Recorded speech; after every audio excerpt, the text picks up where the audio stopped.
നമ്മുടെ നാട്ടില് ആളുകൾ ഒരു 18 വയസ്സൊക്കെ കഴിഞ്ഞു കഴിഞ്ഞാല് പിന്നെ അവരുടെ കരിയറിനെ പറ്റിയിട്ടാണ് ചിന്തിക്കുക. എങ്ങനെ പോകണം, എന്താവണം, ലൈഫിൽ സെറ്റ് ആവുക എന്നൊക്കെ പറയും. 21 വയസ്സിൽ സെറ്റ് ആവുക എന്നൊക്കെ പറഞ്ഞിട്ട് ക്യാമ്പയിനൊക്കെ കാണാം.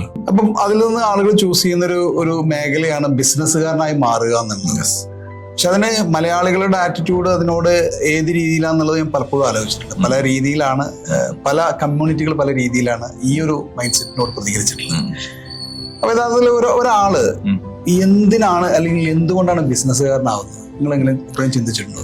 വളരെ ഇമ്പോർട്ടന്റ് ആയിട്ടുള്ള ഒരു ക്വസ്റ്റ്യൻ ആണ്. നമ്മള് ബിസിനസ്സുകാരൻ ആവുന്നത് എന്തിനാന്ന് ചോദിച്ചു കഴിഞ്ഞാൽ ഒറ്റയടിക്ക് മറുപടി പറയാൻ പറ്റുന്നത് അവരുടെ പാസീവ് ഇൻകം ഉണ്ടാക്കുക എന്നുള്ളതാണ്, എക്സ്ട്രാ ഇൻകം ഉണ്ടാക്കാൻ വേണ്ടിയിട്ടാണ്. കാരണം സാധാരണ ഒരു എംപ്ലോയി മൈൻഡ് സെറ്റിൽ ഒരിക്കലും ഒരു ബിസിനസ്സുകാരൻ്റെ ആവേണ്ട ആവശ്യമില്ല. കാരണം ഏറ്റവും ബെസ്റ്റ് വേ എന്ന് പറയുന്നത് ഏതെങ്കിലും കാര്യത്തിൽ ജോലി ചെയ്യുക എന്നുള്ളത്. ഇതിന് വലിയൊരു വിഷയം എന്താണെന്ന് വെച്ചാൽ ടൈമിന്റെ വലിയൊരു ഇമ്പോർട്ടന്റ് ഉണ്ട്. അതായത് ഒരാളുടെ കരിയറിൽ അയാളുടെ ഫസ്റ്റ് ടൈം എന്ന് പറയുന്നത് അയാളുടെ ലൈഫിൽ ഫസ്റ്റ് എഡ്യൂക്കേഷൻ ടൈമാണ്. അത് 20 വയസ്സ് വരെ. 20-30 ഇടയിൽ അയാളുടെ ലൈഫിൽ ഏറ്റവും നല്ല ബെസ്റ്റ് ടൈമാണ്.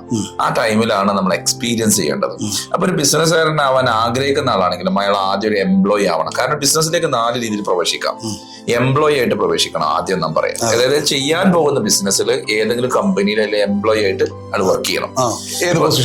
ഏത് പൊസിഷനിലാണ് ഏറ്റവും താഴത്തുനിന്ന് വർക്ക് ചെയ്യുന്നതാണ് ഏറ്റവും നല്ലത്. കാരണം അപ്പോഴാണ് ശരിക്കും. ഇപ്പൊ ഉദാഹരണം പറയുന്നത്, എന്റെ ഫാദറിന് വലിയൊരു ബിസിനസ് സ്ഥാപനം ഉണ്ടെങ്കിൽ പോലും ഞാൻ അതിൽ ഏറ്റവും താഴെ കടയിൽ നിന്ന് അവിടെ ലോഡിങ്ങിലോ അതല്ലെങ്കിൽ വെയർ ഹൗസിലോ നിന്നിട്ട് വർക്ക് ചെയ്തിട്ട് മുകളിൽ MD സ്ഥാനത്തേക്ക് പോകുമ്പോഴേ എനിക്ക് ആ ലീഡർഷിപ്പ് ക്വാളിറ്റി കപ്പാസിറ്റി ഉണ്ടാവുള്ളൂ. കാരണം ബിസിനസിന്റെ ഓപ്പർച്യൂണിറ്റി ഓൾവേസ് ദെയർ.